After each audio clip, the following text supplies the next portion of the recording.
Bismillahirrahmanirrahim. Assalamualaikum warahmatullahi wabarakatuh.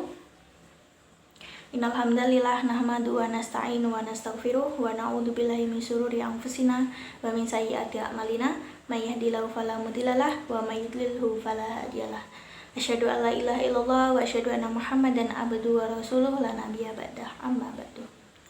Pertama-tama marilah kita panjatkan puji syukur kita kehadirat Allah Subhanahu wa taala yang telah memberikan kita hidayah serta inayahnya, memberikan kita kesehatan sehingga kita bisa melaksanakan puasa Ramadan pada pertengahan bulan puasa ini dengan keadaan sehat ya, alhamdulillah teman-teman.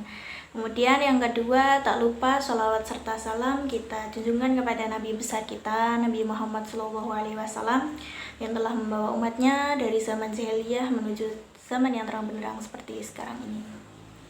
Perkenalkan, saya Sri Devi Anggitasari dari program studi Tadris Bahasa Inggris dari Institut Agama Islam Negeri Salatiga. Pada kesempatan kali ini, saya ingin menyampaikan kultum singkat mengenai hal-hal apa saja yang bisa merusak pahala puasa. Nah, teman-teman pasti sudah tahu ya apa saja keberkahan puasa Ramadan, seperti apa pahala puasa Ramadan. Nah, puasa Ramadan ini telah diperintahkan oleh Allah Subhanahu wa taala pada suatu ayatnya, suatu firman-Nya yang berbunyi A'udzubillahi minasyaitonirrajim. Bismillahirrahmanirrahim. Ya ayyuhalladzina amanu kutiba alaikumusyamu kama kutiba alal ladzina min qablikum la'allakum tattaqun.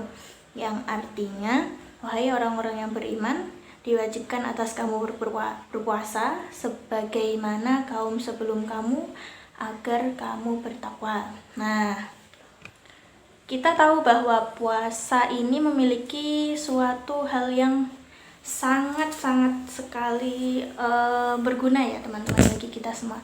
Sangat bermanfaat sekali ya. Tujuan puasa sendiri adalah untuk mencegah kita, untuk memberikan kita hikmah ya, untuk mempelajari apa saja yang bisa kita dapatkan pada bulan puasa. Nah, tentunya Nabi Muhammad SAW sendiri sudah mewanti-wanti kita sebagai umatnya untuk menjauhi beberapa hal yang bisa merusak pahala puasa itu sendiri. Nah, oke teman-teman. Yang pertama yaitu berkata dusta atau bohong ya. Berbohong itu sudah pasti dosa ya teman-teman. Nah, dusta sendiri itu sudah disebutkan dalam suatu riwayat bahwa bisa menjadi induk dari dosa yang lain. Nah, disebutkan pada suatu semacam ungkapan ya teman-teman, Ra'sudunubil kadib ya, kepala atau induk dari dosa itu adalah suatu kebohongan atau dusta ya teman-teman. Kemudian yang kedua ini ada ghibah atau membicarakan keburukan orang lain.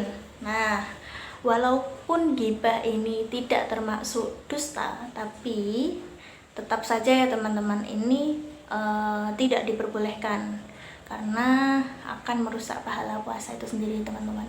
Tidak puasa maupun puasa kita tidak diperbolehkan atau tidak dianjurkan untuk ghibah atau membicarakan keburukan orang lain. Nah, disebutkan pada salah satu riwayat dari Ibnu Huzaimah menyatakan bahwa Rasulullah sudah bersabda, puasa bukanlah hanya menahan makan dan minum saja, akan tetapi puasa adalah menahan diri dari perkataan sia-sia dan rafats. Apabila ada seseorang yang mencelamu atau berbuat usil padamu, katakanlah bahwa sesungguhnya aku ini sedang berpuasa. Begitu teman-teman.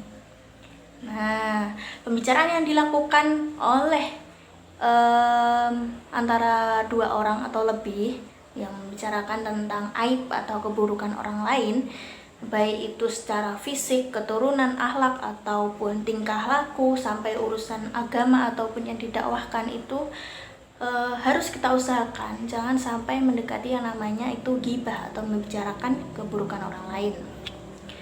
Nah, perumpamaan gibah ini sendiri sudah dijelaskan oleh Allah Subhanahu wa taala pada salah satu ayat Al-Qur'an di Al-Hujurat ya teman-teman, di surat Al-Hujurat, yang artinya, wahai orang-orang yang beriman, janganlah suatu kaum mengolok-olok kaum yang lain.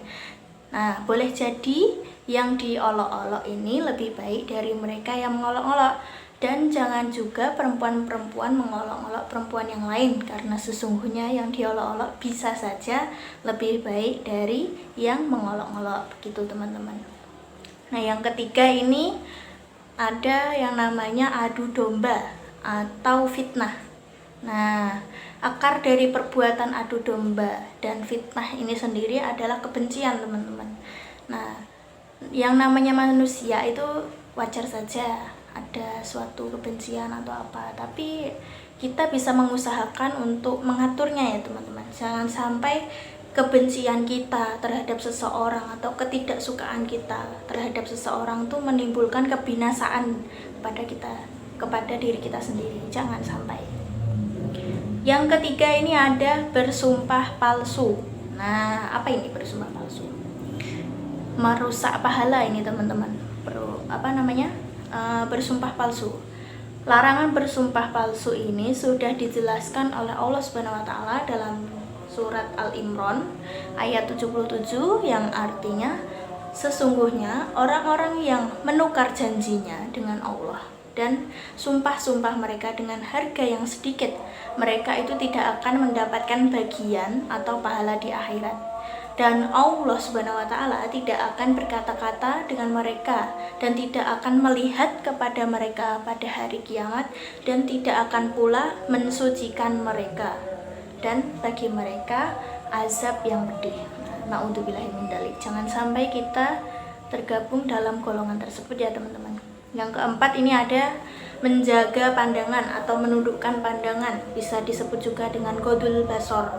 Menjaga pandangan dari segala sesuatu yang bisa menimbulkan syahwat atau sesuatu yang mungkar. Nah, seperti yang kita tahu bahwa tujuan puasa sendiri adalah menahan ya teman-teman, menahan untuk tidak makan, tidak minum, tapi juga harus menahan hawa nafsu untuk tidak berbuat yang mungkar, yang buruk-buruk ya teman-teman. Dijelaskan pada salah satu riwayat dari Al-Hakim dan Tabrani, apabila mata seseorang jelalatan atau tidak menundukkan pandangan pada lawan jenis yang bukan mahramnya, maka ia telah menodai ibadah puasanya. Karena itulah seorang muslim harus waspada dengan pandangan matanya. Nah, Rasulullah SAW bersabda, pandangan merupakan salah satu anak panah iblis teman-teman. Jadi kita sebagai umat muslim sebisa mungkin harus menjauhi beberapa hal tersebut ya teman-teman. Sebenarnya ada banyak sekali yang harus kita pelajari lagi mengenai apa saja yang bisa ya, apa saja yang harus kita hindari ya teman-teman.